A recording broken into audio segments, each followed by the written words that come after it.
BOA United Sports and MMA သတင်း channel ပရိသတ်ကြီးအဒါဆေလုရှာဆေယာယာတီပိတ်ပွဲစဉ်သတင်းထူးကိုတင်ဆက်ပေးလိုက်ပါတယ်။ဒီနေ့ညမှာ Manchester United ရဲ့အသင်းခေါင်းဆောင် Bruno Fernandes ဟာ Premier League သမိုင်းတစ်လုံးလုံးမှာဘယ်သူမှမလုပ်နိုင်ခဲ့ဘူးတဲ့ထူးခြားဆန်းသစ်တဲ့စံချိန်အသစ်တစ်ခုကိုတင်နိုင်ဖို့လက်တကန့်အကွာကိုရောက်ရှိနေပြီပဲဖြစ်ပါတယ်။ဒီနေ့ညမှာကစားမဲ့ Brighton ရဲ့အိမ်ကွေ Amex Stadium ကယာတီပိတ်ပွဲစဉ်ဟာ Manchester United အသက်ဒီယာတီရဲ့နောက်ဆုံးပွဲစဉ်ဖြစ်တယ်လို့အသင်းခေါင်းဆောင် Bruno အတွက်လည်းသမိုင်းစာမျက်နှာတစ်ကိုရေးထိုးနိုင်မဲ့ကခွင့်ရေးကြီးဖြစ်ပါတယ်။ဒီပွဲမှာ Bruno ဟာနောက်ထပ် goal ဖန်တီးမှု assist တကြိမ်ထပ်လုံနိုင်ရုံနဲ့ Premier League သမိုင်းတစ်လုံးရဲ့သမိုင်းဝင်အရှင်သခင်ဖြစ်လာတော့မှာဖြစ်ပါတယ်။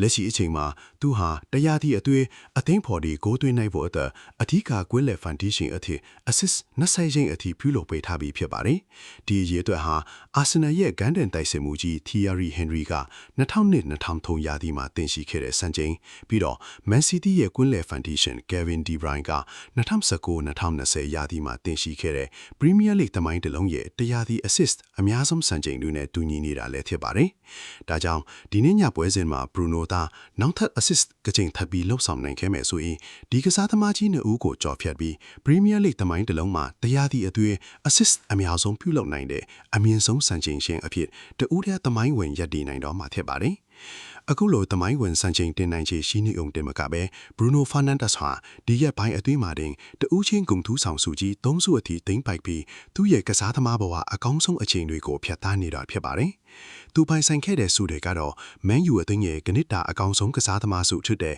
Samet Besby စု Premier League တစ်ခုလုံးရဲ့ကနစ်တာအကောင်းဆုံးကစားသမားစုဖြစ်တဲ့ EA Sports Player of the Season စုရဲ့ဘောလုံးသတင်းထောင်များအဖွဲ့ကပေးအပ်တဲ့တနစ်တာအကောင်းဆုံးဘောလုံးသမားစုဖြစ်တဲ့ FWA Player of the Year စုလို့ပဲဖြစ်ပါတယ်။ဒီလိုကွန်တိခါကြီးမားလာတဲ့စုကြီး၃စုစလုံးကိုတပြိုင်နက်တည်းတရားတီထဲမှာသိမ်းပိုင်နိုင်ခဲ့တာကပဲသူ့ရဲ့ခြေစွမ်းနဲ့ခေါင်းဆောင်မှုအပိုင်းဘလောက်အထိထူးချွန်ပြောင်မြောက်ပြီးအခြားကစားသမားတွေထက်အပြတ်အသတ်သာလိုနေလဲဆိုတာကိုကဘာတီတပ်တည်ပြလိုက်တာပဲဖြစ်ပါတယ်။ဒီနေ့ညပွဲစဉ်မှာတော့ Manchester United အသင်းဟာယာတီပိတ်ပွဲကိုအနိုင်နဲ့အဆုံးသတ်ဖို့အတွက်အစွမ်းကုန်စ조사သွားမှာဖြစ်ပါတယ်။ပရိသတ်တွေအဓိကစောင့်ကြည့်ရမှာကတော့စုတစိတ်တွေအားလုံးကိုသိမ်းပိုက်ထားပြီးစိတ်သက်တွေတက်ကြွယ်နေတဲ့အသင်းခေါင်းဆောင် Bruno ရဲ့ပါးနတ်ဆန်းသစ်တဲ့ကွင်းလယ်ဖန်တီးမှုတွေပဲဖြစ်ပါတယ်။ကွင်းလယ်ကနေသူဖန်တီးပေးမဲ့ညာရည်ထက်မြက်တဲ့ pass တွေကနေတဆင့်အသင်းရဲ့တိုက်စစ်မှုတွေဖြစ်တဲ့ Brian Mbeumo, Matthias Cunha နဲ့ Benjamin Sesko တို့ဂိုးတွေအဖြစ်အသက်သွင်းပြီး Bruno ရဲ့သမိုင်းဝင် assist စံချိန်သစ်အတွက်